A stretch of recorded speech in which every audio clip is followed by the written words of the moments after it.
English learning the game அப்படிங்கிறது. இதனுடைய author யாருன்னு பார்த்தோன்னா சச்சின் டெண்டுல்கர். அவருடைய ஃபுல் நேம் சச்சின் ரமேஷ் டெண்டுல்கர். இந்த பாடம் எதுலேருந்து எக்ஸ்ட்ராக்ட் பண்ணியிருக்காங்க அப்படின்னு கூட கேட்கலாம். அது வந்து சச்சினுடைய autobiography playing it my way அப்படிங்கிற புக்கிலேருந்து எக்ஸ்ட்ராக்ட் பண்ணி கொடுத்துருக்காங்க. இவர் பிறந்தது வந்து 24 ஏப்ரல் 1973 மும்பையில் என்ன செஞ்சுருக்காருன்னா பிறந்திருக்காரு. ஃபஸ்ட்டு 100ல் 100% அடித்தவர் அப்படின்னு இவரை ரொம்ப பெருமையாக சொல்லுவாங்க. அடுத்ததாக டபுள் செஞ்சுரி அடித்ததும் இவர் தான் ஃபஸ்ட்டு ஓடிஐயில். ஆப்போனன்ட் டீம் வந்து சவுத் ஆஃப்ரிக்கா. 30,000 ரன் இன்டர்நேஷ்னல் கிரிக்கெட்டில் அவர் என்ன செஞ்சுருக்காருன்னா ஸ்கோர் பண்ணியிருக்காரு. அடுத்தது இந்த லெசனில் பொறுத்த மட்டும் நீங்கள் முக்கியமாக ஞாபகம் வச்சுக்க வேண்டிய கீ பாயிண்ட்ஸ் மட்டும் பாருங்கள். இவருக்கு ரொம்ப பிடிச்ச கிரிக்கெட்டர்ஸ்னு பார்த்தோம் அப்படின்னா இந்தியாவில் இருக்கக்கூடிய Sunil Gavaskar, west Indian cricketer வந்து விவியன் ரிச்சர்ட்ஸ் அப்படிங்கிறவர். இவருடைய பிரதர் பேர் வந்து அஜித் டெண்டுல்கர் அப்படிங்கிறவர். அவர் எங்கே படித்தார் அப்படின்னு பார்த்தோம்னா மும்பையில் இருக்கக்கூடிய ஷர்தாஷ்ரம் வித்யா மந்திர் அப்படிங்கிற ஸ்கூலில் அவர் படித்தார். சச்சின் படித்தது வந்து இங்கிலீஷ் ஸ்கூல் அப்படிங்கிற ஸ்கூலில் மும்பையில் இருக்குது, அது படித்தார். இவருடைய அண்ணன் இருக்கிற ஸ்கூலில் தான் சச்சினுடைய கோச் ராம்கந்த் அச்ரேக்கர் அப்படிங்கிறவர் வேலை பார்த்தார். ஸோ அவர் நடத்தின ஒரு சம்மர் கேம்பில் தான் என்ன செஞ்சாருன்னா சச்சின் போய் அவருடைய இம்ப்ரெஷன் கொஞ்சம் நல்லா இருந்ததுனால இந்த ஸ்கூலுக்கு மாறிட்டார். அவருடைய அண்ணன் படித்த ஸ்கூலுக்கே மாறி அதுக்கப்புறம் என்ன செஞ்சாங்கன்னா கிரிக்கெட்டை வந்து ஒரு சீரியஸாக எடுத்து இது பண்ணாங்க. நெக்ஸ்ட்டு நீங்கள் ஞாபகம் வச்சுக்க வேண்டியது, இங்கே சம்மர் கேம்ப் நடந்தது எல்லாமே வந்து மும்பையில் இருக்கக்கூடிய சிவாஜி பார்க் தான் நடந்துச்சு. அவருடைய அண்ணன் அவரை கூட்டு போய் என்ன செஞ்சாங்கன்னா அங்கே விளையாட வச்சாங்க. அப்போ அவருடைய அண்ணன் வந்து ஒரு நோட் மாதிரி ஒன்று கொடுத்தாங்க. அதில் வந்து பேட்டிங்கினுடைய நியூஆன்சஸ் அந்த நுணுக்கங்கள் எல்லாமே இருந்துச்சு. அதை இப்போயும் தன்கிட்ட வந்து வச்சுருக்கிறாரு. நெக்ஸ்ட்டு முக்கியமான பாயிண்ட் என்னென்னா 1 ரூபி காயின் செஷன் அப்படின்னு ஒன்று சொல்லுவாங்க. என்னென்னா செஷன்லாம் முடிஞ்சதுக்கப்புறம் அந்த கிரவுண்டில் இருக்கக்கூடிய கிரிக்கெட்டர்ஸ் எல்லாருமே வச்சு மாற்றி பவுலிங் போட விடுவாங்க. அதில் யார் சச்சினை அவுட் பண்ணுறாங்களோ அவங்க வந்து அந்த 1 ரூபி காயினை எடுத்துக்கலாம் அப்படின்னு சொல்லுவாங்க. ஸோ அந்த 1 ரூபி காயின் செஷன் வந்து எனக்கு ஒரு பெரிய பூஸ்ட்டாக அமைஞ்சது அப்படின்னு சச்சினே என்ன செஞ்சுருக்காருன்னா சொல்லியிருக்காரு. அச்ரேக்கர் வந்து ஜான்வரி 2 2019 என்ன செஞ்சிட்டாருன்னா இறந்துட்டார். அவருடைய இறுதிச் சடங்குக்கு சச்சின் என்ன செஞ்சாருன்னா அவருடைய டெட் பாடி கூப்பிட்டு போனாங்க. நெக்ஸ்ட்டு வந்து முக்கியமான பாயிண்ட்ஸ்னு பார்த்தோம்னா இவருடைய அவார்ட்ஸ் நீங்கள் கொஞ்சம் ஞாபகம் வச்சுக்கோங்க. ஒவ்வொரு அவார்டும் எந்த இயரில் வாங்கினார் அப்படின்ட்டு. அர்ஜுனா அவார்ட் 1994, ராஜீவ்காந்தி கேல் ரத்னா 1997, பத்மஸ்ரீ 1999, பத்ம விபூஷன் 2008, பாரத் ரத்னா வந்து 2013. ஸோ இதோடைய மாரல் ஆஃப் த ஸ்டோரி அப்படின்னு பார்த்தோன்னா ஹார்ட் ஒர்க் டெடிகேஷன் அப்படிங்கிறது தான் இதனுடைய மாரல் ஆஃப் த ஸ்டோரி. அடுத்ததாக இருக்கக்கூடியது வந்து புக் பேக் கொஸ்டின்ஸ். ஸோ இந்த புக் பேக் இருக்கக்கூடிய எந்த ஹிண்ட்ஸையும் என்ன செஞ்சுருக்காங்கன்னா சில எக்ஸாம்ஸில் வந்து கொஸ்டினாகவே கேட்டிருக்காங்க. ஸோ அதையும் என்ன செஞ்சுருக்காங்கன்னு நீங்கள் பார்த்துக்கோங்க. கரகாட்டம் ஃபஸ்ட்டு. இதுவும் வந்து இதில் நிறைய விஷயங்கள் இருக்கும். பட் நீங்கள் ஞாபகம் வச்சுக்க வேண்டிய ரொம்ப முக்கியமான கீ பாயிண்ட்ஸ் என்ன அப்படின்னு பார்த்தோம் அப்படின்னா இதனுடைய டைப் வந்து 2 டைப் இருக்குது. ஒன்று ஆட்டக்கரகம், இன்னொன்று வந்து சக்தி கரகம் அப்படிங்கிறது. அடுத்ததாக காவடி ஆட்டம் அப்படிங்கிறது வந்து இந்த காவடி ஆட்டம் அப்படிங்கிறது வந்து இந்த பில்கிரிமேஜ் ட்ரெடிஷன், அதாவது புனித பயணம் மேற்கொள்கிறதுக்கு இருக்கக்கூடியது அந்த காவடி ஆட்டம் அப்படின்னு சொல்லுவாங்க. இதில் யூஸ் பண்ணக்கூடியது எதுலேருந்து யூஸ் பண்ணுறாங்கன்னா பேம்பூ ஸ்டிப்ஸ்லாம் என்ன செஞ்சுருக்காங்கன்னா யூஸ் பண்ணியிருப்பாங்க. அடுத்ததாக ஞாபகம் வச்சுக்க வேண்டியது இந்த டான்ஸ் வந்து லார்ட் முருகனுக்கான ஒரு டான்ஸ். அடுத்தது பொய்க்கால் குதிரை. இதனுடைய இன்னொரு மீனிங், லிட்ரல் மீனிங் என்ன கொடுத்துருக்காங்கன்னா ஃபால்ஸ் லெக்டு ஹார்ஸ் டான்ஸ் அப்படின்னு என்ன செய்கிறாங்க இதை சொல்கிறாங்க. அடுத்தது பறையாட்டம் அப்படிங்கிறது. இந்த பறையாட்டம் எப்போ யூஸ் பண்ணியிருக்காங்க அப்படின்னு பார்த்தோம் அப்படின்னம்னா போர் அறிவிக்கிறதுக்கு, வெற்றி அறிவிக்கிறதுக்கு, இல்லை தோல்வி அறிவிக்கிறதுக்கு, இது எல்லாத்தையுமே என்ன செஞ்சுருக்காங்கன்னா பண்ணியிருக்காங்க. அடுத்தது இது வந்து cultural pride and community unity, ஒரு சமூகத்தினுடைய ஒற்றுமைக்கும் ஒரு கலாச்சாரத்திற்கும் வெளிப்பாடாக என்ன செஞ்சுருக்காங்கன்னா பறையாட்டம் பயன்படுத்தியிருக்காங்க. பொம்மலாட்டம் அப்படிங்கிறது வந்து பப்பட்ரி அப்படின்னு நமக்கு சொல்லுவாங்க. இது வந்து ஃபேர்ஸ்லையும் ஃபெஸ்டிவல்ஸ்லையும் என்ன செய்கிறாங்க யூஸ் பண்ணுறாங்க. புராணங்கள், இதிகாசங்கள் இது எல்லாத்தையும் இதன் மூலமாக என்ன செஞ்சுருக்காங்கன்னா வெளிப்படுத்தியிருக்காங்க. நெக்ஸ்ட்டு தெருக்கூத்துக்கு ஸ்ட்ரீட் பிளே அப்படின்னு சொல்கிறாங்க. ட்ரெடிஷ்னல் ஓப்பன் ஏர் தேட்டர் அப்படின்னு இதை என்ன செய்கிறாங்கன்னா மென்ஷன் பண்ணுறாங்க. அடுத்தது முக்கியமானது, இது எந்த காலகட்டங்களில் கொண்டாடப்படுது அப்படின்னு பார்த்தோம் அப்படின்னம்னா ஆடி அண்ட் பங்குனி இந்த மாதங்களில் வரக்கூடியதெல்லாம் என்ன செய்கிறாங்கன்னா இதை கொண்டாடுறாங்க. அடுத்தது சிலம்பாட்டம். இது எந்த காலத்துலேருந்து இருக்குன்னு பார்த்தீங்கன்னா சங்க காலத்திலேருந்தே என்ன செய்யுதுன்னா ஒரு தற்காப்பு கலையாக இதை என்ன செஞ்சுருக்காங்க பயன்படுத்தி வந்துக்கிட்டு இருக்காங்க. நெக்ஸ்ட்டு கோஆர்டினேஷன், டிசிப்ளின் அண்ட் எகிலிட்டி அப்படிங்கிறது வந்து சுறுசுறுப்புத்தனத்தை குறிக்கக்கூடியது. ஸோ இதவே கூட கேள்வியாக கேட்கலாம், எந்த ஒரு ஆர்ட் வந்து கோஆர்டினேஷன், டிசிப்ளின், எகிலிட்டியை ப்ரொமோட் பண்ணுது அப்படின்னு கூட கேட்கலாம். அது சிலம்பாட்டம். அடுத்ததாக இருக்கிறது வந்து பேராலிம்பிக் சம்மந்தமானது. இது வந்து லிசனிங் த பேசேஜ் அப்படிங்கிறதுலேருந்து கொடுத்துருக்காங்க. இந்த லிசனிங் த பேசேஜும் உங்களுக்கு என்ன செஞ்சுருக்காங்கன்னா கேட்பாங்க. பேராலிம்பிக் அப்படிங்கிறது யாருக்காக நடத்தப்படுது அப்படின்னா டிசேபிள்டு பர்சனுக்காக. அடுத்தது வழக்கமாக எப்போ நடக்கும் அப்படின்னம்னா நார்மலான ஒரு பீப்புளுக்கான ஒலிம்பிக் கேம் நடந்து முடிஞ்சதுக்கப்புறம் தான் இது என்ன செய்யணும் நடக்கும். ஃபஸ்ட்டு பேராலிம்பிக் கேம் நடந்தது வந்து 1960 நடந்துச்சு. அடுத்ததா யார் வந்து இத ஸ்டாப் பண்ணாங்க அப்படின்னு பார்த்தோம் அப்படின்னா, ரோமன் தான். ஏன்னா அவங்களுக்கு அந்த கேம் வந்து பிடிக்கல அப்படின்ட்டு. அடுத்ததா இங்கிலாந்துல மேன்வெல் ஹாஸ்பிட்டல்ல யார் டாக்டரா இருந்தா அப்படின்னம்னா, சர் லுட்விக் கட்மன் அப்படிங்கிறவரு டாக்டரா இருந்திருக்காரு. நெக்ஸ்ட்டு இங்க இருக்கக்கூடிய சினானிம்ஸ், ஆன்டனிம்ஸ பார்த்துக்கோங்க. உங்களுக்கு புக் பேக்ல நெறைய சினானிம்ஸ், ஆன்டனிம்ஸ் குடுத்துருப்பாங்க. பட் அதில அதிகமா கான்சன்ட்ரேட் பண்ண வேணாம். ஏன்னா, உங்களுக்கு கிட்டத்தட்ட ஒரு 1000 சினானிம்ஸ், ஆன்டனிம்ஸ் இருக்கிற மாரி இருக்கும். ஸோ, உங்களுக்கு கொஸ்டின் குடுக்குறதுல அந்த சென்டென்ஸ நல்லா ரீட் பண்ணி பார்த்துட்டு நீங்க ஆன்ஸர் பார்த்துக்கலாம். ஸோ, இதில ரொம்ப அதிகமா கான்சன்ட்ரேட் பண்ண வேண்டியது இல்ல இப்போதைக்கு. அடுத்தது ஹோமோனிம்ஸ் அண்ட் ஹோமோஃபோன்ஸ் பார்த்துக்கோங்க. ஹோமோனிம்ஸ், ஹோமோஃபோன்ஸுக்குரிய மீனிங்கும் பார்த்துக்கிறது ரொம்ப ரொம்ப முக்கியம். சரிங்களா? ஸோ, இங்க குடுத்துருக்காங்க பாருங்க. கிரிக்கெட் அப்படிங்கிறது 2 விதமா வரும். ஒண்ணு வந்து பேர்ட், இன்னொன்னு வந்து கிரிக்கெட் அப்படிங்கிறது ஸ்போர்ட். பேங்க் அப்படிங்கிறது வந்து நம்ம மணி சம்மந்தமானது ஒண்ணு. இன்னொன்னு ரிவர் பேங்க் ஆற்றுப்படுகைன்னு சொல்லக்கூடியது. வில் அப்படிங்கிறது ஃபியூச்சர் டென்ஸ்க்கு யூஸ் பண்ணக்கூடியது. ப்ளஸ் இங்க என்ன குடுத்துருக்கோம் அப்படின்னம்னா, நாம் ஒரு சொத்து மதிப்பில சொல்லுவோம்ல அந்த வில் ஒண்ணும், இன்னொன்னு ஃபியூச்சர் டென்ஸ்ல நான் I will become a doctor or a engineer அப்படிங்கிறது. பார்க் அப்படிங்கிறது வந்து ஒண்ணு வந்து நாய் குரைக்கிறது. இன்னொன்னு வந்து மரப்பட்டை அப்படின்னு சொல்லக்கூடியது. வாட்ச் அப்படிங்கிறதுக்கு நம்ம கையில கட்டக்கூடிய கடிகாரம் ஒண்ணு, இன்னொன்னு வந்து நான் பார்க்குறேன் அப்படிங்கிற ஒரு அர்த்தம் ஒண்ணு. ஹோமோஃபோன்ஸ் அப்படிங்கிறது வந்து சவுண்ட் ஒரே மாரி இருக்கும். ஆனா, ஸ்பெல்லிங், மீனிங் மட்டும் என்னவா இருக்கும்னா, வேற வேற இருக்கும். ஸோ இதனுடைய டெஃபினிஷன் பார்த்துக்கோங்க. இன் அப்படிங்கிறது என்ன அப்படின்னம்னா, உள்ளே அப்படிங்கிற அர்த்தம். இன்னொரு இன் அப்படிங்கிறதுக்கு என்னன்னா, தங்குமிடம். நோ அப்படின்னம்னா தெரிந்து கொள்ளுதல். என்ஓ நோ அப்படிங்கிறது வந்து இல்லை அப்படின்னு அர்த்தம். பி அப்படிங்கிறது வந்து இரு அப்படிங்கிற அர்த்தத்துக்கு.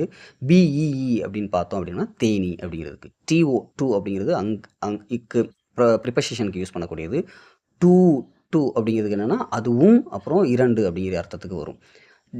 டபிள்யூஏடிடி வாட்ஸ் அப்படின்னு சொல்லக்கூடியது ஒரு ஆற்றல் சம்மந்தப்பட்டது. அடுத்து இன்னொரு வாட் வந்து எதுக்குன்னா, என்ன அப்படிங்கிற கேள்வி கேட்கக்கூடியது.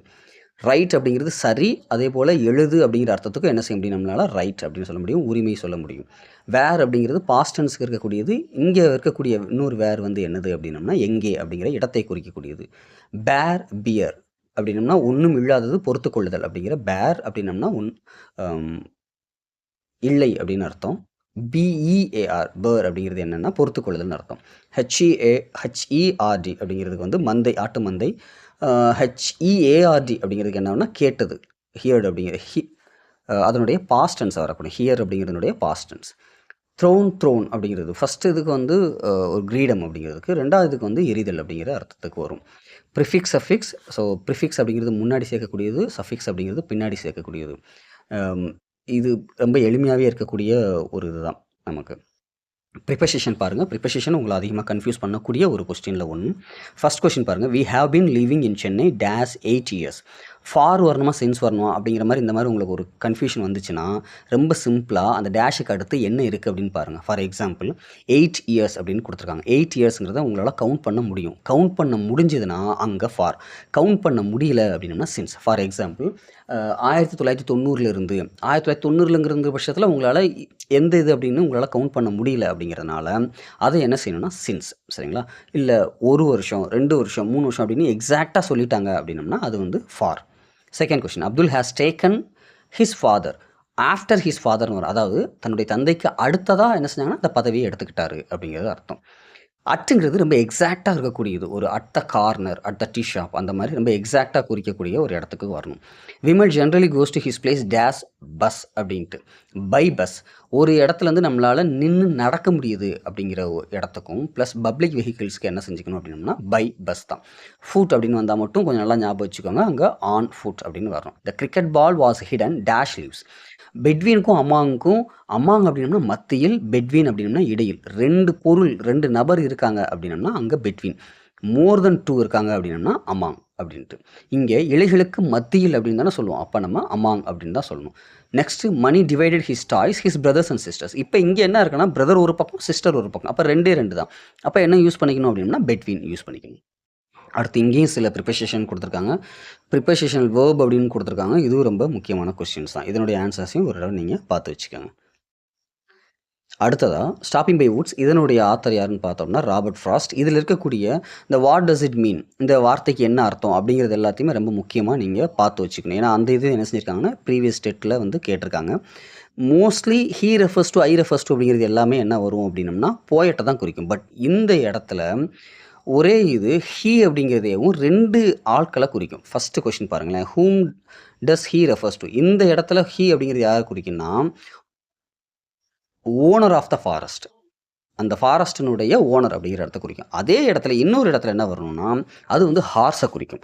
அப்போ இது எப்படி டிஃப்ரென்ஷியேட் பண்ணுறது அப்படின்னு பார்த்தோம்னா, ரெண்டாவது இதில் வரக்கூடிய இந்த ஹீ என்ன வரும் அப்படின்னா ஹீ ஷேக் ஹிஸ் ஹெட் அப்படிங்கிற மாதிரி இருக்கும். அதாவது குதிரை தன்னுடைய கழுத்தை ஆட்டி என்னாச்சு அப்படின்னு கேட்குற மாதிரி இருக்கும். ஸோ அந்த இடத்துல வந்துச்சுன்னா ஹீ. ஃபாரஸ்ட் சம்மந்தமாக வந்துச்சு அப்படின்னம்னா அங்கே ஓனர் ஆஃப் த ஃபாரஸ்ட் அப்படின்னு வரணும். அந்த இதை நீங்கள் பார்த்துக்கலாம். அடுத்தது இதில் ரொம்ப முக்கியமானது என்னன்னு பார்த்தீங்கன்னா, எதுக்கு வந்து அந்த ஹேர்னஸ் அந்த கழுத்துப்பட்டையை ஆட்டி பெல்லெல்லாம் ஆட்டுனுச்சு அப்படின்னம்னா, அந்த இடத்துல ஃபார்ம் ஹவுஸே இல்லை. There is no farm house அப்படின்னு வரணும். அந்த ரீசனால தான் அது என்ன செஞ்சதுன்னா கழுத்தை ஆட்டுனுச்சு. வுட்ஸ் எப்படி இருந்துச்சு அப்படின்னு கூட கேட்கலாம். அது ரொம்ப லவ்லியாக, டார்க்காக, டீப்பாக என்ன செஞ்சது இருந்துச்சு. இந்த போயமில் லாஸ்ட்டு 2 லைனில் உள்ள லைனை தான் என்ன செஞ்சுருப்பாங்கன்னா நேரு தன்னுடைய ஆஃபீஸில் எழுதியிருப்பாங்க. And miles to go before I sleep, and miles to go before I sleep அப்படிங்கிற லைனை நேரு தன்னுடைய ஆஃபீஸில் எழுதியிருப்பாங்க. ஸோ இதில் அபவுட் த ஆத்தர் பாருங்கள். Robert Frost. இவர் பிறந்த வருஷம் மோஸ்ட்லி இந்த பிறந்த வருஷம் அப்படிங்கிறத விட அவங்க எதனால் வந்து அறியப்படுறாங்க அப்படிங்கிறது. ஃபார் எக்ஸாம்பிள் பாருங்களேன், அமெரிக்கன் போயட். இவர் வந்து ஒரு அமெரிக்கன் போயட்டாக இருந்தாங்க. 4 தடவை புலிட்சர் ப்ரைஸஸை வந்து வின் பண்ணியிருக்காங்க. இதில் ரொம்ப நீங்கள் முக்கியமாக கவனிச்சிக்க வேண்டியது, ஜான் எஃப் கெனடியினுடைய இனாக்ரேஷனுக்கு இவரை வந்து ஸ்பெஷல் கெஸ்ட்டாக கூப்பிட்டாங்க. ஸோ கேள்வி எப்படி கேட்கலாம் அப்படின்னம்னா, கெனடியினுடைய இனாக்ரேஷனுக்கு யாரை கூப்பிட்டாங்க அப்படின்னு சொல்லிட்டு 4 போயட்டோடைய நேம் கொடுக்கலாம். அதில் ராபர்ட் ஃப்ராஸ்ட் தான் ஆன்சராக வரணும். இவருடைய ஃபேமஸ் ஒர்க்கையும் பார்த்து வச்சுக்கோங்க. இந்த போயத்துலேருந்து தான் ஜவஹர்லால் நேரு வந்து தன்னுடைய ஆஃபீஸில் 2 லைனை என்ன செஞ்சுருக்காங்கன்னா எழுதி வச்சுருக்காங்க. அடுத்தது தி என்வியஸ் நெய்பர் அப்படின்ட்டு. தி என்வியஸ் நெய்பருங்கிறது அது ஸ்டோரியை கொஞ்சம் சின்னதாக கூட ஞாபகம் வச்சுக்கலாம். ஒரு குட் கப்பிள் இருப்பாங்க, ஒரு பேட் கப்பிள் இருப்பாங்க. இந்த குட் கப்பிள் தன்னுடைய நாய் மூலமாக ஒரு நிறைய பரிசுகள், தங்கப் பொருட்கள் எல்லாமே கிடைக்கும். இதை பார்த்த பொறாமை பிடிச்ச அந்த கெட்ட நெய்பர் என்ன செய்வாங்க அப்படின்னா, இந்த நாயை வாங்கிட்டு போய் அவங்களும் நல்ல சாப்பாடெல்லாம் கொடுத்து பண்ணுவாங்க. ஆனால் அவங்களுக்கு அழுகி போன பொருட்கள் எல்லாமே கிடைக்கிற மாதிரி இருக்கும். ஸோ அந்த கோவத்தில் என்ன செஞ்சிருவாங்கன்னா அந்த நாயை கொன்று என்ன செஞ்சிருவாங்க, புதைச்சிருவாங்க. அதுக்கு இந்த நாய் மறுபடியும் கனவுல அந்த நல்ல கப்பலுடைய கனவுல தோன்றி இந்த மாதிரி கொன்று புதைச்சிட்டாங்க, அங்கே ஒரு பைன் ட்ரீ இருக்குது, அந்த பைன் ட்ரீயில் இருக்கக்கூடிய அந்த மரத்தை கட் பண்ணி மோட்டார் செய்யுங்க அப்படின்ட்டு. அந்த மோட்டார் செஞ்சு நீங்கள் அதில் அரிசி போடுங்க அப்படின்னு சொல்லிட்டு மறைஞ்சிடுவாங்க. மறுபடியும் இவங்க அரிசி குட் கப்பிள் வந்து அதே மாதிரி செஞ்சு என்ன செய்வாங்கன்னா அரிசி போடுவாங்க. அது எல்லாமே மறுபடியும் என்ன ஆகும் அப்படின்னம்னா விலை மதிக்க முடியாத பொருட்களாக மாறும். அதை விற்று என்ன செய்வாங்கன்னா இது பண்ணுவாங்க, மக்களுக்கும் ஹெல்ப் பண்ணுவாங்க. இதை பார்த்த பொறாமை பிடிச்ச கப்பல் மறுபடியும் அந்த மோட்டரை வாங்கிட்டு போய் ட்ரை பண்ணுவாங்க. ஆனால் அந்த மாதிரி எதுவும் என்ன செய்யாது, வராது. ஸோ எகெயின் என்ன செய்வாங்கன்னா அதை வந்து எரிச்சிடுவாங்க. ஸோ அந்த சாம்பலை கொண்டு வந்து இவர் என்ன செய்வார்னா, நீங்கள் அழிஞ்சு போன மரங்களில் தூவுங்க அப்படின்னு நாய் மறுபடியும் கனவுல வந்து சொல்லும். ஸோ இதை குட் கப்பிள் செய்யும்போது அந்த அந்த பட்டு போன மரங்கள் எல்லாமே வந்து உயிர் தெளிக்கும். ஆனால் இதே விஷயத்த அந்த பேட் கப்பிள் செய்யும்போது ஒரு அரசர்கிட்ட செஞ்சு காமிப்பாங்க. அவருடைய கண்ணு குருடாயிரும். அங்கே இருக்கிறவங்க அடித்து என்ன செஞ்சிடுவாங்கன்னா அனுப்பிடுவாங்க. ஸோ இதெல்லாம் கேள்விப்பட்ட அந்த குட் கப்பிள் என்ன செய்வாங்கன்னா அந்த பேட் கப்பிளுக்கு அமௌண்ட் அவங்ககிட்ட இருந்த செல்வத்தில் பாதியை கொடுத்து நீங்களும் நல்லா இருங்க அப்படின்னு சொல்கிறதோட கதை முடியும். இதில் நீங்கள் ஞாபகம் வச்சுக்க வேண்டியது டிட்பிட் அப்படின்னா என்ன. டிட்பிட்னா ரொம்ப டேஸ்டியான ஃபுட் அப்படிங்கிறது இவங்களுடைய நாய் மூலமாக என்ன செஞ்சதுன்னா நாய்க்கு அவங்க கொடுப்பாங்க. அடுத்ததாக கேரக்டர் ஸ்பீக்கர் அப்படிங்கிறது ஞாபகம் வச்சுக்கோங்க. ஒரு வார்த்தையை யார் சொன்னது அப்படின்னு கேட்பாங்க. இதில் ஒரு ஹிண்ட் வேர்டு மட்டும் நீங்கள் ஞாபகம் வச்சுக்கணும். ஃபுல் சென்டென்ஸை ஞாபகம் வச்சுக்கிட்டிங்கன்னா உங்களுக்கு ரொம்ப சிரமமாக இருக்கும். இதில் ட்ரெஷர் அப்படிங்கிறத ஞாபகம் வச்சுக்கோங்க. ட்ரெஷர் கிடச்சது ஹானஸ்ட் பீப்புளுக்கு. அடுத்தது ஐஎம் பரீட். ஐஎம் பரீட்னா என்னையை புதைச்சிருக்காங்க அப்படிங்கிறது யார் வரும்னா நாயை குறிக்கக்கூடியது. அடுத்தது டர்ட் அண்ட் ஃபில்த் அப்படின்னா கெட்ட விஷயங்களாக யாருக்கு கிடச்சதுன்னா விக்கெடு கப்பலுக்கு. நெக்ஸ்ட்டு வந்து என்னால் வெயிட் பண்ண முடியாது, அந்த பிரின்ஸ் பேலஸ்ன்னு ஞாபகம் வச்சுக்கோங்க. அரசனுடைய அரசவைக்கு போனது யாருன்னா விக்கெடு கப்பல் தான் போனாங்க. பவ் அப்படிங்கிறது யார் குறிக்கும் அப்படின்னம்னா நாய் குறைக்கிறத குறிக்கும். அப்போ டாக் அப்படின்ட்டு வரணும். ரீஅரேஞ்ச் சென்டென்சஸ் வச்சுக்கோங்க. இந்த கதையை ஞாபகம் வச்சுக்கிட்டிங்கன்னா எது ஃபஸ்ட்டில் வரும் செகண்டில் வரும் அப்படிங்கிறத நீங்கள் ஞாபகம் வச்சுக்கணும். ஸோ ஃபஸ்ட் கொஸ்டின் பாருங்கள். இதில் வந்து as they were kind to all the living beings, எல்லார்கிட்டையுமே அவங்க கனிவாக தான் இருந்தாங்க. ரெண்டாவது வந்து எப்போ வந்து ரிச் ஆனாங்க அப்படின்னம்னா அவங்க வாழ்ந்தது மட்டும் இல்லாமல் மற்றவங்களுக்கும் கொடுத்து ஹெல்ப் பண்ணாங்க அப்படிங்கிறது. தி கிரீடி கப்பிள் எதை வாங்கினாங்க அப்படின்னம்னா பைல் ஆஃப் கோல்ட், தங்கம் வாங்குறதுக்காக என்ன செஞ்சாங்க, வாங்கினாங்க. I can't climb trees anymore, Ruskin Bond எழுதுனது. இதில் ஞாபகம் வச்சுக்க வேண்டிய கீ பாயிண்ட்ஸை மட்டும் நான் சொல்கிறேன், எல்லாத்தையும் ஞாபகம் வச்சுக்க தேவையில்லைன்னு நான் நினைக்கிறேன். ஸோ இதில் ஒரு 25 வருஷத்துக்கு அப்புறம் ஒருத்தர் வந்து தன்னுடைய வீட்டை பார்க்கறதுக்காக வர்றாரு. ஸோ வருஷம் ஞாபகம் வச்சுக்கோங்க, 25 வருஷத்துக்காக. அங்கே ஒரு பலாப்பழ மரம் இருக்குது, அங்கே ஒரு ஹால், அந்த பலாப்பழ மரத்தில் ஒரு ஓட்டை இருக்குது. அந்த வீட்டில் இருக்கக்கூடிய ஒரு எங்கள் நீங்கள் யார் அப்படின்னு கேட்குறாங்க. இதுதான் நான் வாழ்ந்த வீடு, என் பாட்டி கூட வாழ்ந்த வீடு அப்படின்னு சொல்லி பார்க்குறாங்க. அவங்க பேசிக்கிட்டு இருக்கும்போது ஸோ நீங்கள் வீட்டுக்குள்ளே வந்து பாருங்கள் அப்படின்னு சொல்கிறாங்க. அங்கே இந்த பலாப்பழ மரத்தில் நான் சில பொருட்கள் வச்சுருந்துருக்கேன் அப்படின்னு சொன்னவும், அங்கேருந்து எடுத்துகிட்டு வர்றாங்க ஒரு அயன் கிராஸ். நல்லா அதை ஞாபகம் வச்சுக்கோங்க. ஒரு அயன் கிராஸை எடுத்துகிட்டு வராங்க. அடுத்ததாக ஒரு மெடல், ரஸ்டி மெடலையும் என்ன செஞ்சுட்டு வராங்கன்னா எடுத்துகிட்டு வர்றாங்க. அது வந்து பரம்வீர் சக்ரா அப்படிங்கிறதுனுடைய ஒரு ரஸ்டி மெடல் வந்து எட்டு வராங்க. ஸோ இந்த கதை மொத்தத்தையும் எதுக்காக அப்படின்னா ரிலீவ் ஹிஸ் யூத், தன்னுடைய கடந்த கால அந்த ஞாபகங்களுக்காக மட்டும்தான் என்ன செய்வார்னா வருவார். அதுதான் அதனுடைய மொத்த தீமாக இருக்கும். நெக்ஸ்ட் இவருடைய அபவுட் த ஆத்தர் அப்படிங்கிறத பார்க்கலாம். இவர் மோஸ்ட்லி பார்த்தோம் அப்படின்னா சில்ட்ரன்ஸ் லிட்ரேச்சர் தான் என்ன செஞ்சிருக்காரு, எழுதியிருக்காரு. இவர் வாங்கின அவார்டுடைய அந்த வருஷங்களை ஞாபகம் வச்சுக்கோங்க. எப்போ சாகித்ய அவார்டு வாங்கியிருக்காங்க, பத்மஸ்ரீ, பத்மபூஷன் வாங்கினாங்க அப்படிங்கிறத ஞாபகம் வச்சுக்கோங்க. அடுத்தது பரம்வீர் சக்ரா. அந்த டூயினோ செக்ஷன் ரொம்ப ரொம்ப முக்கியம், பார்த்துக்கோங்க. பரம்வீர் சக்ரா அப்படிங்கிறது என்னென்னா, ஒரு ஆர்மியில் ஒரு பெரிய சாகசங்கள் செஞ்சவங்களுக்கு கொடுக்கக்கூடிய ஒரு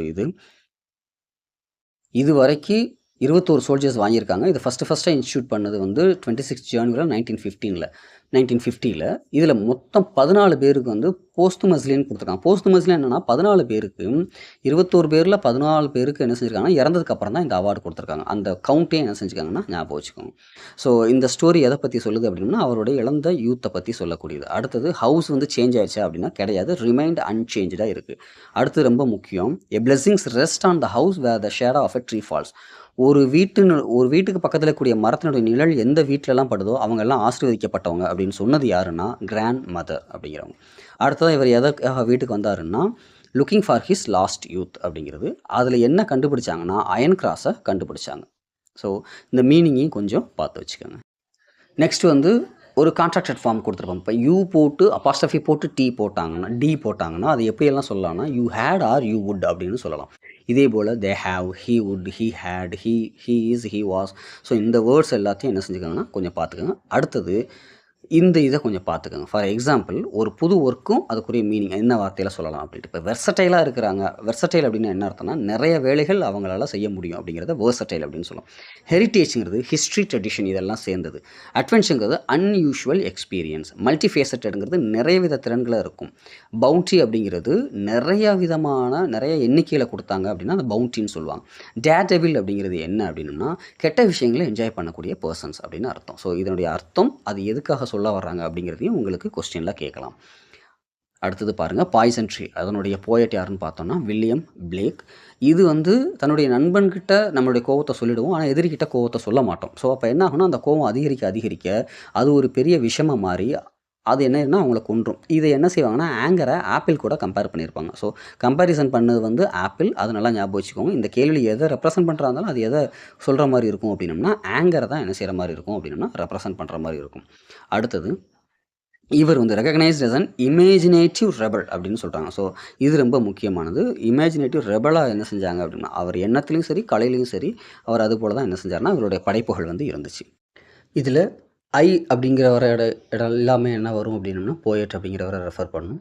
இட் அப்படிங்கிறது எல்லாமே வந்து ஆங்கரை குறிக்கும். ஸோ ஆப்பிள் கூட எதை கம்பேர் பண்ணுறாங்க அப்படின்னு கேட்டாலும் அது ஆங்கரை தான் குறிக்கும். எஃப்ஓஇ அப்படின்னா என்ன மீனிங் அப்படின்னா போயட்டினுடைய எனிமையை குறிக்கக்கூடியது. ஸோ இந்த டைட்டிலுக்கு என்ன ஃபியர் ஆஃப் ஸ்பீச் அப்படின்னு பார்த்தோம் அப்படின்னா மெட்டஃபார். ஃபண்டே ஹேட் அப்படிங்கிறது வந்து ஒரு சப்ளிமெண்ட்ரி ரீடர். இது எழுதினவர் வந்து ஐசக் அசிமோ அப்படிங்கிறது. இவர் தான் ஃபஸ்ட்டாக ரோபோட்டை பற்றி எழுதுனது. இதில் இருக்கக்கூடிய முக்கியமான கதாபாத்திரங்கள் யாருன்னு பார்த்தோன்னா மார்ஜி, இவங்களுக்கு ஏஜ் வந்து 11. டாமி அப்படிங்கிறவங்களுக்கு வந்து ஏஜ் வந்து 13. இதில் வந்து மெக்கானிக்கல் டீச்சராக என்ன செஞ்சுருப்பாங்க அப்படின்னா ரோபோட்டை வந்து மென்ஷன் பண்ணுவாங்க. கவுண்டி இன்ஸ்பெக்டர் அப்படிங்கிறது வந்து இந்த ரோபோட் வந்து ரிப்பேர் ஆகிடும், அதை சரி பண்ணக்கூடிய ஒருத்தராக இருப்பாங்க. இதில் நீங்கள் முக்கியமாக தெரிஞ்சிக்க வேண்டியது வந்து சோஃபியா அப்படிங்கக்கூடிய ஒரு ரோபோட். இது என்ன செய்யும் அப்படின்னா அக்டோபர் 2017 சவுதி அரேபியோட சிட்டிசன்ஷிப் என்ன செஞ்சதுன்னா இவங்களுக்கு கிடச்சிது. அடுத்ததாக நவம்பர் 2017 யுனைடெட் நேஷன்ஸில் நடந்த ஒரு ப்ரோக்ராமுக்கு இனோவேஷன் சாம்பியனாக என்ன செஞ்சாங்கன்னா அவங்க வின் பண்ணாங்க. இதை ஃபஸ்ட்டு வின் பண்ண ஒரு நான் ஹியூமனும் இந்த ரோபோட் தான், ஹியூமனாய்டு ரோபோட் அப்படின்னு சொல்லுவாங்க. பஞ்ச்டு டேப்புங்கிறது என்னென்னா அதில் ஒரு டாட்டாக இருக்கும், அதில் தான் வந்து டேட்டா எல்லாமே என்ன செஞ்சுருப்பாங்கன்னா ஸ்டோர் பண்ணி வச்சுருப்பாங்க. இதில் இந்த ஆத்தர் பற்றினது பாருங்கள். ஜனவரி 2, 1920 என்ன செஞ்சார் அப்படின்னா பிறந்தார். பயோகெமிஸ்ட்ரியில் ப்ரொஃபஸராக இருந்தார். பாஸ்டன் யூனிவர்சிட்டியில் இருந்தார். சயின்ஸ் ஃபிக்ஷன் அறிவியல் புனைகதைகள் எழுதுறது தொடர்பாக இவர் ரொம்ப ஃபேமஸாக இருந்தார். இவருடைய காலகட்டம் தான் golden age of science fiction அப்படின்னு அறியப்பட்டது. இது ரொம்ப முக்கியமான ஒன்று. கோல்டன் ஏஜ் ஆஃப் சயின்ஸ் அப்படிங்கிறது, சயின்ஸ் ஃபிக்ஷன் அப்படிங்கிறது இவருடைய காலகட்டம். இவர் மட்டும் இல்லாமல் இவர் கூட இருந்த இன்னும் 2 பேர் யாருன்னா Robert A Heinlein and Arthur C Clarke. So அந்த 3 பேரோட பேரை நீங்கள் நல்லா ஞாபகம் வச்சுக்கோங்க. அடுத்ததாக கேரக்டர் ஸ்பீக்கர் முக்கியமாக தெரிஞ்சு வச்சுக்கோங்க. இதில் ஜியாகிரஃபி அப்படிங்கிறத ஞாபகம் வச்சுக்கோங்க. யாருக்கு ஜியாகிரஃபி டெஸ்ட் கொடுத்துட்டே இருந்தாங்கன்னா மார்ஜிக்கு. அடுத்ததாக ரவுண்ட் லிட்டில்மன் அப்படிங்கிறத ஞாபகம் வச்சுக்கோங்க. இது வந்து கவுண்டி இன்ஸ்பெக்டர். ஏன்னா அவர் தான் வந்து அந்த ரோபோட்டை வந்து சரி பண்ணி கொடுத்தாரு. அடுத்தது ஷீ அப்படின்னு வந்திருக்கு. இந்த இடத்துல ஷீ அப்படிங்கிறது குறிக்கிறது ஒன்று மார்ஜியும் இல்லைனா அவங்களுடைய அம்மாவும் குறிக்கும். இதில் பார்த்தோம் அப்படின்னம்னா ஹோப்பிங் அப்படிங்கிறது என்னன்னா டீச்சரை எப்படியாவது எடுத்துகிட்டு போயிடுவாங்க, நமக்கு தான் மிஷின் ரிப்பேர் ஆகி போயிடுச்சு, டீச்சரை எடுத்துகிட்டு போயிடுவாங்க அப்படின்னு நினச்சது வந்து மார்ஜி. சேம் திங்ஸ் அப்படிங்கிறத ஞாபகம் வச்சுக்கோங்க. ஒரே மாதிரியான கற்றலை யார் கட்டுறாங்க அப்படின்னா ஓல்டு ஸ்கூல் ஸ்டூடெண்ட்ஸ். அடுத்தது ஸ்பெஷல் பில்டிங் அப்படின்னு சொன்னது வந்து டாமி. நெக்ஸ்ட் வந்து ஓல்டு புக்கை யார் எடுத்தாங்க அப்படின்னம்னா டாமி தான் என்ன செஞ்சாங்க, எடுத்தாங்க.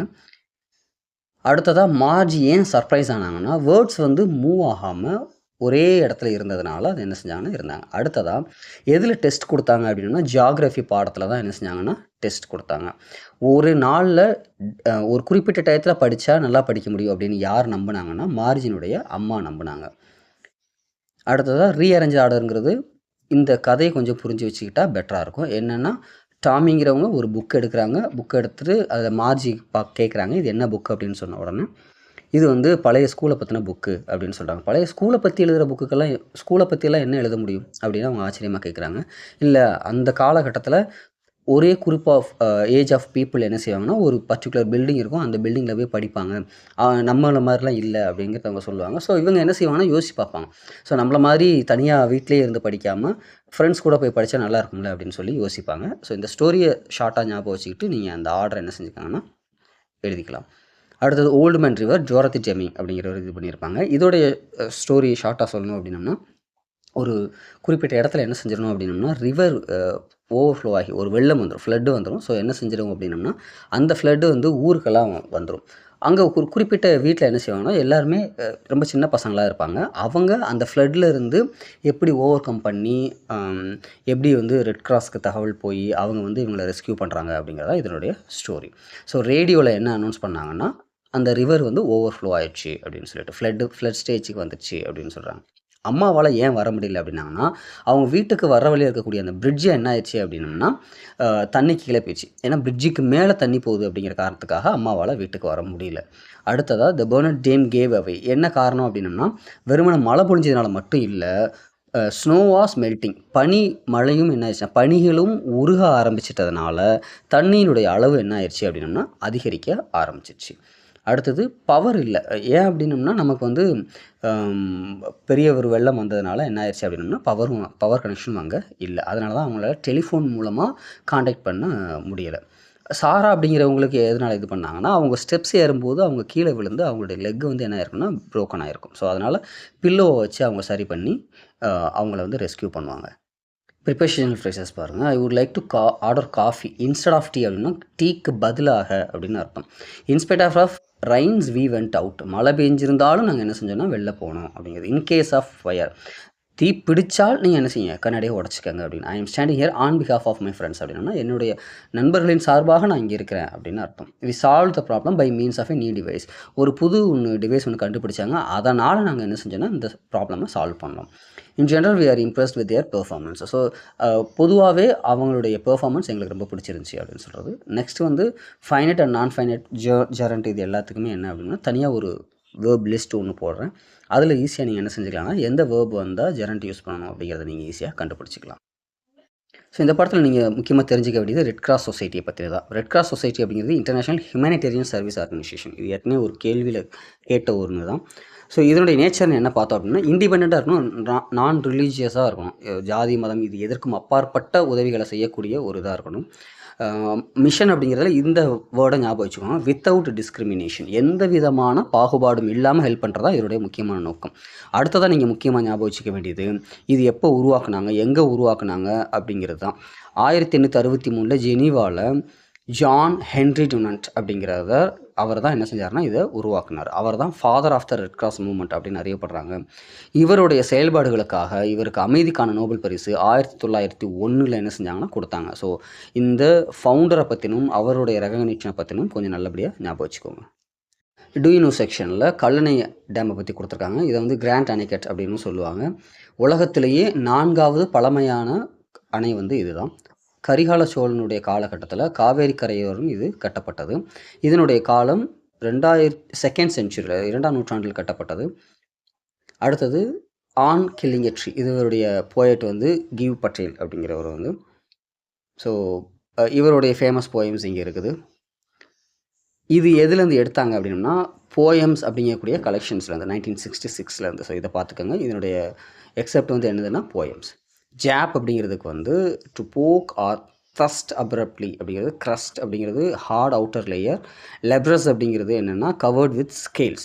இது எல்லாத்தையுமே கூட கேட்கலாம். வாட் லெப்ரஸ் மீன்ஸ் அப்படின்னு, லெப்ரஸ் ஹைட் மீன் அப்படின்னு ஏற்கனவே ஒரு கொஸ்டினில் என்ன செஞ்சுருக்காங்கன்னா கேட்டிருக்காங்க. It refers to the bark of the tree, அதாவது மரத்தினுடைய பட்டை அப்படின்னு, மரப்பட்டை அப்படின்னு நம்ம சொல்லுவோம்ல, அதுதான் இதனுடைய அர்த்தம். So what does it mean அப்படிங்கிறதெல்லாம் எந்த போயத்தில் கொடுத்தாலும் அதோடைய வார்த்தை கொஞ்சம் ஞாபகம் வச்சுக்கோங்க. அடுத்ததாக லெப்ரஸ் ஹைட்லேருந்து என்ன வரும் அப்படின்னம்னா ஃப்ரெஷ் லீவ்ஸ், புதுமையான இலைகள் என்ன செய்யும் அப்படின்னம்னா வரும் அப்படின்னு கொடுத்துருக்காங்க. அடுத்ததாக போய்டிக் டிவைசஸ்ன்னு பார்த்தோம்னா கில் எ ட்ரீ அப்படிங்கிறது பர்சனிஃபிகேஷன். ஏன் அப்படின்னா இது ஹியூமனுடைய ஆக்ஷன், கில் அப்படிங்கிறது வந்து அதை ஒரு ட்ரீ கூட கம்பேர் பண்ணிக்கிறனால கில் எ ட்ரீங்கிறது பர்சானிஃபிகேஷன். ப்ளீடிங் பார்க் அப்படிங்கிறது என்னென்னா மரப்பட்டையிலேருந்து கிட்டத்தட்ட கண்ணீர் வடிக்கிற மாதிரி அப்படின்னு வச்சுக்கோங்களேன், அது பர்சானிஃபிகேஷன். ஆங்கரிங் எர்த் அப்படிங்கிறது என்னன்னா பூமியை நல்லா இதாக பிடிச்சிக்கிறது அப்படிங்கிறது, அதை இமேஜரியாக சொல்லியிருக்காங்க, ஒரு கற்பனை கலந்த ஒன்றா இது பண்ணியிருக்காங்க. அடுத்தது லிசனிங் த பேசேஜ், நம்மாழ்வார் பற்றி கொடுத்துருக்காங்க. இந்த நம்மாழ்வார் யார் அப்படின்னு பார்த்தோம் அப்படின்னா அக்ரிகல்ச்சர் ரீஜனல் ரிசர்ச் ஸ்டேஷனில் கோவில்பேட்டில் இருக்குது. அவர் அங்கே என்ன செஞ்சார் அப்படின்னம்னா சயின்டிஸ்ட்டாக அவர் வேலை பார்த்தார். இவர் கண்டுபிடிச்ச ஒரு மெத்தட் என்னென்னா பிரெட் சாண்ட்விச் மெத்தட் அப்படிங்கிறது. ஸோ இதை கொஞ்சம் ஞாபகம் வச்சுக்கோங்க. அவர் எங்கே வேலை பார்த்தாரு, அவர் கண்டுபிடிச்ச மெத்தட் என்ன அப்படிங்கிறது எல்லாத்தையும் கொஞ்சம் ஞாபகம் வச்சுக்கோங்க. அட்வைஸ் ஃப்ரம் எ ட்ரீ அப்படிங்கிறது ஒரு பேரலல் ரீடிங்காக கொடுத்த ஒரு போயம். இது எழுதுனது வந்து இலான்ஸ் சமீர் அப்படிங்கிறவர் எழுதினார். எர்த் குவேக் அப்படிங்கிறது MS மகாதேவன். இந்த எர்த் குவேக்கை பற்றின ஒரு ஷார்ட் ஸ்டோரி என்ன அப்படின்னம்னா, ஒருத்தர் இருப்பாப்பில் பிரிட்ஜ் அப்படின்ட்டு இருப்பாப்பில். ஸோ அவருடைய ஃபேமிலி வந்து ஒரு எர்த் குவேக்கில் வந்து இறந்து போயிருக்கும். அந்த டயத்தில் இவர் என்ன செஞ்சிருப்பார் அப்படின்னா வேறு ஒரு ஊருக்கு போயிருப்பாப்பில், அவருடைய மாமாவை பார்க்குறதுக்கு புக் வாங்குறதுக்காக போயிருப்பாப்பில். அப்போ அந்த இடத்துல நடந்த அவருடைய ஊரில் நடந்த நிலச்சரிவுனால அவங்க குடும்பத்தில் இருக்கிறவங்க எல்லாருமே இறந்துருப்பாங்க. ஸோ எப்படியாவது அவங்களுடைய டெட் பாடியாவது எடுத்து நம்ம இறுதிச்சடங்கு நடத்தணும் அப்படின்ட்டு மறுபடியும் அவங்கள போய் தேடுவாங்க. ஆனால் அவங்களுடைய வீடு தரமட்டமாக இடிஞ்சிருக்கும், கண்டுபிடிக்க முடியாது. அவங்களுடைய சிஸ்டர் ஒருத்தவங்க இருப்பாங்க, அவங்களுடைய டெட் பாடி கிடைக்கவே செய்யாது. அங்கே இருக்கக்கூடிய ஆர்மி பீப்புள் இவர் இருக்கிறத பார்த்துட்டு என்ன வேணும்னு சொன்னோன்னே, இந்த மாதிரி என்னுடைய தங்கச்சி வந்து இங்கே இல்லை, அவங்களுடைய டெட் பாடி கூட தான் அவங்களோட இறுதிச்சடங்கு நடத்தும் அப்படின்னு சொல்கிறாங்க. இல்லைப்பா நாங்கள் ரொம்ப நாள் தேடிட்டோம், ஆனால் எங்களால் வேறு எந்த டெட் பாடியுமே கண்டுபிடிக்க முடியல அப்படின்னு சொல்லுவாங்க. சரின்ட்டு இவர் அழுதுகிட்டு இருக்கிறத பார்த்துட்டு தன்னுடைய ஆட்களை கூப்பிட்டு மறுபடியும் ஒரு தடவை தேடுங்க அப்படின்னு சொல்லுவாப்பில். அப்போ தேடும்போது என்ன செய்வாங்கன்னா அவங்களுடைய சிஸ்டரை வந்து உயிரோட கண்டுபிடிச்சிருவாங்க. அவங்க இருந்து வந்து 116 மணி நேரம் உயிரோட இருந்திருப்பாங்க. அதனுடைய கவுண்ட்டை ஞாபகம் வச்சுக்கோங்க, 116 மணி நேரம் அந்த சின்ன குழந்தை வந்து அதுக்கு கீழேயே உயிரோட இருந்திருப்பாங்க. அவங்களுக்கு தேங்க்ஸ் சொல்லணுன்ட்டு பார்க்கும்போது அந்த ஆர்மி மேன் வேற ஒரு இடத்துக்கு போயிருப்பாங்க. ஏன்னா நிறையா கிராமங்கள் என்ன செஞ்சுருக்கும் அப்படின்னா அதை மாதிரியே வந்து அழிஞ்சு போயிருக்கும். ஸோ அந்த அவருக்கு ஹெல்ப் பண்ண முடியல அப்படின்ட்டு யாரெல்லாம் ரொம்ப டயர்டாக வரக்கூடியாங்களோ அவங்க எல்லாத்துக்குமே ஒரு டீ கொடுத்து அவருக்கு நன்றி கடன் செலுத்துறதா இந்த கதையை என்ன செஞ்சுருப்பாங்க அப்படின்னா சொல்லியிருப்பாங்க. ஸோ இதில் நீங்கள் ஞாபகம் வச்சுக்க வேண்டியது, எழுதின கதை வந்து MS மகாதேவன். இதனுடைய ஸ்டோரியினுடைய முக்கியமான கதாபாத்திரங்கள்ங்கிறது பிரிட்ஜு. அவர் தான் வந்து இந்த ஸ்டோரியை நரேட் பண்ணுற மாதிரி இருக்கும். அவர் வாழ்ந்த ஊர் வந்து மோல்தி அப்படிங்கிறது. அடுத்ததாக மொத்தம் 670 வில்லேஜஸ் இருந்திருக்கும். இதில் 602 வில்லேஜஸ் இந்த எர்த் குவேக்கில் அழிச்சு போயிருக்கும். அவர் எங்கே போயிருந்தாருன்னா பாரி அப்படிங்கிற ஊருக்கு போயிருந்தார். எதுக்காகனா புக் வாங்குறதுக்காக போயிருந்தாப்புல. சோல்ஜர்ஸ் வேறு எங்கெங்கே போகிறாங்கன்னா மேக் ஷிஃப்ட் கேம்ப் அப்படிங்கிறத அமைக்கிறாங்க. அப்போ தான் ஒரு இடத்துல வந்து அந்த கேம்ப் அமைச்சு அங்கே இருக்கக்கூடிய அந்த டெட் பாடிஸ் எல்லாத்தையும் ரெக்கவர் பண்ணிவிட்டு இப்போ ரோடு எல்லாமே என்ன இருக்கும் அப்படின்னா நிறையா சேதங்கள் இருக்கும். ஸோ அதை எல்லாத்தையும் சரி பண்ணிவிட்டு அடுத்த இடத்துக்கு போவாங்க. அடுத்ததாக பூலி அப்படிங்கிறது அவங்களுடைய சிஸ்டர் பேர். அவங்க தான் 116 மணி நேரம் என்ன செஞ்சுருப்பாங்கன்னா அங்கே இருந்திருப்பாங்க. அடுத்தது டீ ஷாப் அப்படிங்கிறது எதுக்காக தொடங்கினார்னா மக்களுக்கு சேவை செய்கிறதுக்காக. அடுத்தது மோல்தி எதனால் அழிஞ்சதுன்னா எர்த் குவேக்னால அழிஞ்சது. பிரிட்ஜு வந்து ஏன் சோகமாக இருக்கார் அப்படின்னம்னா அவங்களுடைய சிஸ்டரை கண்டுபிடிக்க முடியலை அப்படிங்கிறதுனால. அவர் ஆர்மி மேனுக்கு ஒரு ரெஸ்பெக்ட் கொடுக்கணும்னு நினச்சாப்புல. ஏன் அப்படின்னா தன்னுடைய தங்கச்சியை வந்து டெத்துலேருந்து என்ன செஞ்சுருக்காங்கன்னா காப்பாற்றிருக்காங்க. பிரிட்ஜு கடைசியாக என்ன கொடுத்தாரு அப்படின்னா கப் ஆஃப் டீ அப்படிங்கிறத கொடுத்தாரு. அடுத்தது கேரக்டர் ஸ்பீக்கர் பாருங்கள். கிரீட்டிங்ஸ் அப்படிங்கிற வார்த்தையை ஞாபகம் வச்சுக்கோங்க. வாழ்த்துக்கள் அப்படின்னு சொன்னது வந்து பிரிட்ஜு. நாளைக்கு நாம் பாரி போகிறோம் அப்படின்னு சொன்னது வந்து பிரிட்ஜினுடைய அன்கிள் சொன்னாப்புல. Whom are you looking for, யாரை தேடுறீங்க அப்படிங்கிறது வந்து அந்த ஆர்மி மேன் சொன்னாங்க. மை மேன், என்னுடைய ஆட்கள் அப்படின்னு சொன்னது வந்து ஆர்மி பீப்புளை சொன்னாங்க. May God be with you அப்படின்னு யார் சொன்னாங்கன்னா பிரிட்ஜி, அந்த ட்ராவலர். இந்த கதை எல்லாமே பிரிட்ஜி வந்து ஒரு ட்ராவலர் வருவாப்பில், ரொம்ப டயர்டாக ஒருத்தர் வருவாப்பில், அவர்கிட்ட சொல்கிற மாதிரி தான் வந்து கொடுத்துருப்பாங்க.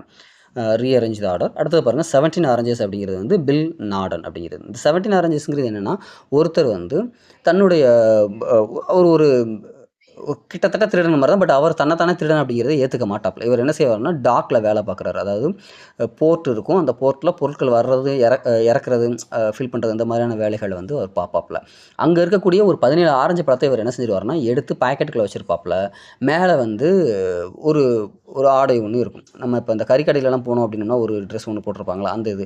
பட் இவருடைய கெட்ட நேரம் என்னன்னா, அந்த ட்ரெஸ்ஸு வந்து மேலே இருந்து அந்த இது வந்து கீழே விழுந்துடும். அப்போ கீழே விழுறத பார்த்த போலீஸ்காரர் என்ன செஞ்சிருவார்னா, பைய ஏன்ப்பா புடப்பா தெரியுது காமிங்க அப்படின்னு சொல்லும்போது 17 ஆரஞ்சு பழம் இருக்கும். சரி அப்போ வா உன்னி அப்படின்னு சொல்லிட்டு ஒரு ரூமுக்குள்ளே அடைச்சி வச்சிருவாப்புல. ஏன்னா அவருக்கு ஒரு சாட்சி வேணும் அப்படிங்கிறதுனால கூப்பிட்றதுக்காக போயிருப்பாப்புல. அதுக்குள்ளே இவர் என்ன செஞ்சிருவார் அப்படின்னா 17 ஆரஞ்சு பழத்தை இவரே சாப்பிட்ருவார். அவருடைய மனசாட்சி சொல்லும், நீ வந்து மாட்டிக்கக்கூடாது அப்படின்னா 17 ஆரஞ்சு பழத்தையும் சாப்பிட்றணும். வெறும் பழத்தை மட்டும் சாப்பிட்டா போதாது, தோல் விதை எல்லாத்தையும் நீ சாப்பிட்டா தான் நீ தப்பிக்க முடியும் அப்படின்னு சொல்லுவார். இவர் என்ன செஞ்சிருவார்னா சாப்பிடுவார். ஸோ போலீஸ் வந்து போங்கோ அப்படிங்கிறது தான் அவருடைய போலீஸோடைய பேர். அவர் வந்து அவருடைய ஃப்ரெண்டை கூப்பிட்டு வருவாப்பில், அந்த மாதிரி திருடிட்டான் அப்படின்னு. வந்து பார்த்தோம் அப்படின்னம்னா எந்த ஆரஞ்சு பழமுமே இருக்காது. ஆனால் ஸ்மெல் அடிக்கும். என்னடா பழத்தோடைய ஸ்மெல்லு மட்டும் அடிக்குது, ஆனால் எந்த பழமுமே இல்லை அப்படின்னு பார்க்கும்போது, இவர் அப்பயும் ஒன்றும் சொல்ல மாட்டார். ஏன் அப்படின்னா ஏதாவது நம்ம பேசணும்னா மாட்டிக்குவோமே அப்படின்ட்டு எதுவுமே பேச மாட்டார். கடைசியில் எந்தவித சாட்சியும் இல்லாதனால அவங்கள என்ன செஞ்சிருவாங்க அப்படின்னா அனுப்பிச்சிருவாங்க. இதுதான் அதனுடைய ஸ்டோரி. ஸோ இதில் டாக் அப்படிங்கிறத வச்சுக்கோங்க. டாக் அப்படிங்கிறது என்க்ளோஸ்டு ஏரியா. ஆப்ரான் அப்படிங்கிறத நான் சொல்ல இந்த ஒரு மேலாடை அப்படின்னு சொல்லியிருந்தக்கூடியது. அடுத்தது வந்து சூஸ் த பெஸ்ட் ஆன்சர் அப்படிங்கிறத பாருங்கள். நரேட்டர் வந்து எதனால் பிடிக்கும் அப்படின்னா மன்ச்சிங் அவே அட் சம்திங், எதையாவது ஒன்று எடுத்துகிட்டு போகிறது அவருக்கு ரொம்ப பிடிச்சதாக ஒன்று இருந்துச்சு. அடுத்தது போலீஸ்மேன் எதனால் பிடிச்சாப்ல அப்படின்னா அவருடைய பாக்கெட் வந்து பல்ஜாக இருந்துச்சு, புடப்பாக இருந்துச்சு அப்படின்னு நம்ம சொல்லுவோம்ல. ஸோ அதிலேருந்து தான் என்ன செஞ்சாங்கன்னா கண்டுபிடிச்சாங்க. அடுத்தது எதனால் அமைதியாக இருந்தார்னா, நம்ம ஏதாவது சொல்லி நம்ம மாட்டிக்குவோமே அப்படிங்கிற ஒரு காரணத்துக்காக அமைதியாக இருந்தார். அவருடைய நரேட்டருடைய வாய்ஸ் என்ன சொன்னதுன்னா, டினை ஹிஸ் கில்ட், உன்னுடைய நீ தப்பு பண்ணிட்டங்கிறத முதல்ல நீ அதை ரெஃப்யூஸ் பண்ண, அப்போ தான் நீ இதுலேருந்து தப்பிக்க முடியும் அப்படின்னு அவருடைய மனசாட்சி வந்து என்ன செஞ்சதுன்னா சொன்னது. அடுத்தது எதனால் போங்கோவால் அந்த ட்ரேஸை கண்டுபிடிக்க முடியல அப்படின்னா, ஏன்னா இவர் எல்லாத்தையுமே என்ன செஞ்சிட்டாருன்னா சாப்பிட்டார், அந்த காரணத்தினால.